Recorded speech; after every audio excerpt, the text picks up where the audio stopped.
Hey guys, Scott back again with a new beer dissection video today. What I have from New Belgium, which should not be unfamiliar to you guys, brewing company, the 1985 IPA. Okay, I'm sure I'll have the can and pictures popping over my head. For those of you not familiar, this is one of the late. I'm not going to call it the latest from Voodoo Ranger. They have like a brand, Voodoo Ranger, New Belgium. New Belgium, I believe, is out of Fort Collins, Colorado. But nowadays, since they were bought out, I believe they were bought out by Lion Beverage out of Australia, which was a subsidiary of Kirin. I could have that mistaken. I didn't really look that up. I remember a few videos ago, I kind of regurgitated a similar thing. So basically, they were bought out by one of the big beer companies, but they've been producing some very good beers over many years. And the Voodoo Ranger brand, I always find a nice, economical, solid beer every single time. Now, I'm not going to say it's going to put your microbrewery, nano breweries out of business, farm breweries, but for something that you can pick up even at your local grocery store, the Voodoo Ranger brand is pretty solid. So I haven't had this one before. One thing I did read when I was getting this pack sent to me, that I think starting in January, I'm filming this in mid to late April of 2023, around January 2023, they started producing like these different variety packs or different like signature 6-packs. I shouldn't even say variety pack, because usually variety packs, you're looking for multiple different beers, maybe like a 12-pack or something. But they were putting together these 6-packs together. I don't even know what you even call it these days. So this is one of the latest ones in that 6-pack. Again, I don't recall ever having this 1985 IPA. Looks like they got the Cobra Kai from the Karate Kid movies on the guy's shirt. So I guess they're doing like a little retro can to it. So this one is coming in at, what do we got here? At 6.7% alcohol. It's got a best buy date of October 2023. So we got several months for that. So I'm expecting that it's pretty fresh here. And again, remember, you really want to be a little more critical of your IPAs because of all the hop matter in there, that those will oxidize a lot faster. You lose some bitterness, flavor and aroma hops, as well as possibly some other oxidation flavors. So New Belgium, Voodoo Ranger, 1985 IPA. Okay, so let's crack this bad boy open. I got nothing really special here. I got one of my, almost looks like a Stunga from Kolsch, but glass. I don't think I've used this one particularly before in my videos. Okay, so let's crack this open. And, they don't announce it on the can, what type of IPA it is, whether it's West Coast, American. But looking at the color right now as I'm pouring this, it's looking like kind of a New England IPA. Wow, this is really interesting. Again, I pour mainly because of my pour. I get a lot more foam than or head that I would particularly want if I was being served. It's amazing as I'm getting a whiff of the hops now. I'm about a foot from the can. It's a nice white head. Not pretty tight bubbles in there. The color, and I apologize, I got some nucleation bubbles again. That's usually a sign of a non-beer clean glass. My glasses are always clean. I may not be as meticulous since I'm drinking in the comforts of my own home here. Beer clean.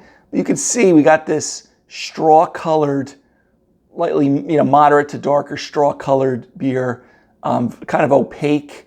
A lot of New England IPAs, I wouldn't be surprised if I saw the grist. I'm not privy to the grist, and sometimes I dive deeper than others with certain beers. They use a lot of times oats and wheat to kind of add to some of the clarity issues with the beer, which again, you usually want with a New England IPA. You particularly want it usually pretty cloudy. That's why they call them hazies and things like that. So again, there's the head. It's kind of sticking around a little bit here as I'm talking.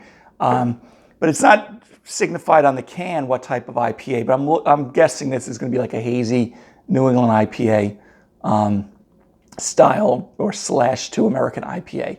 So you kind of got that, again, that straw colored, opaque, hazy kind of look to it.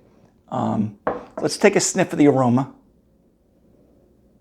Oh, wow, this is very strong mango, tropical fruit, maybe even pineapple in there. Yeah, very strong on the mango. It's almost like they put mango juice in there. Now, I don't know that for a fact, but it almost smells like that way. But a lot of the hops, some of the hop varietals will have different, fruit kind of aromas and flavors to it. I don't believe this is infused with, also Fort Collins, Colorado, by the way, and Asheville, North Carolina. I think I have a few Facebook friends from the Asheville area. Oh, it is? Okay.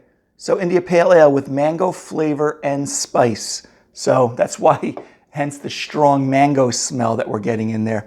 What spice is in there?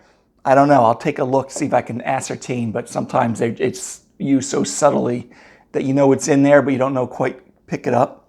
So that is why this is got a very strong mango aroma right now to it. Yeah, it's almost like you can't even smell past the mango to try to get the malt. I'm guessing just the malt's going to be like a dough, floury, white bread type of character at most. But all I'm getting is blasted with mango, tropical fruit aromas here. Can't even get past that, okay? I mean, it's pleasant. It's just that, you're getting smacked in the face with it, which a lot of New England IPAs do that for you, whether it's grapefruit, orange.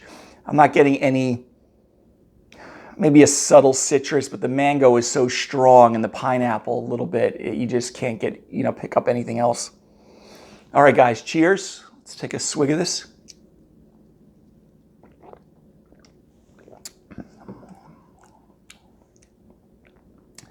Yeah, you got some residual sweetness there, so you're kind of getting this candied mango, almost like those mango slices that Costco used to have. Maybe not as sweet as that, but malt, a little pineapple. I get a little citrus on the flavor, maybe a slight grapefruit, orange on there, but again, it's more tropical fruit, mango, pineapple that I'm getting on the palate. Pretty neutral malt profile. I'm not even getting it very strong, floury, white bread type of malt. But on the aftertaste, that's where you're kind of getting that more artificial, candied mango strip type of flavor. I mean, it's not bad. It is quite pleasant. It's just that if you're not a fan of mango, or any other tropical fruit, I probably wouldn't go for it. But then, also on the aftertaste, you kind of get this dankness to it. It's medium-bodied, little residual sweetness there. It's not really, I wouldn't call it crisp. There is definitely some residual sweetness that kind of, emphasizes the candiness to the mango and the tropical fruit. But no alcoholic warmth. I'm doing a little retro nasal thing, what we do to try to get some of the additional flavors on there off the aroma. But again, pretty heavy with the mango and the pineapple. A touch of citrus. There's not really much bite there. I don't get that pithy bite that I get on some New England IPAs. But again, another solid Voodoo Ranger. Average, slightly above average beer. If I was going to grade this, I'd give it a B. It's pleasant to drink. If you like tropical fruit, fruity type IPAs versus, say, your West Coast IPA that has more resiny, piney, more citrus sometimes.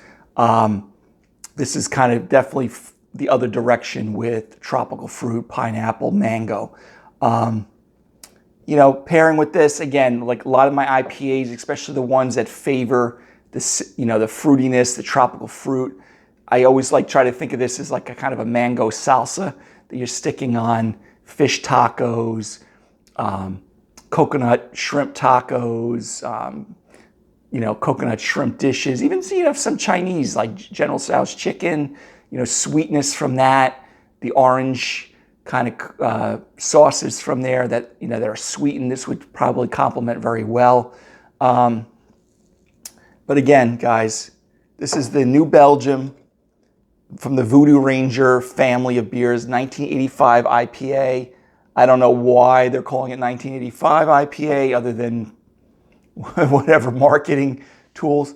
You know, definitely, you know, a good beer. Again, these are easily available at most of your beer stores, even your grocery stores, because they are bought out by, again, big beer. You know, good price point, and, you know, it's always a solid beer to have. I would prefer some local beers over this, and, you know, some of your microbreweries. But, you know, if you like that mango, pineapple, fruitiness, I didn't mention the bitterness. Yeah, the bitterness is kind of low, which most New England IPAs you would. You know, versus the West Coast IPA usually has a lot more pronounced bitterness, or double IPAs sitting at 60 to 100 IBUs. This is pretty low. I wouldn't be surprised if this is like sitting around 30 or so.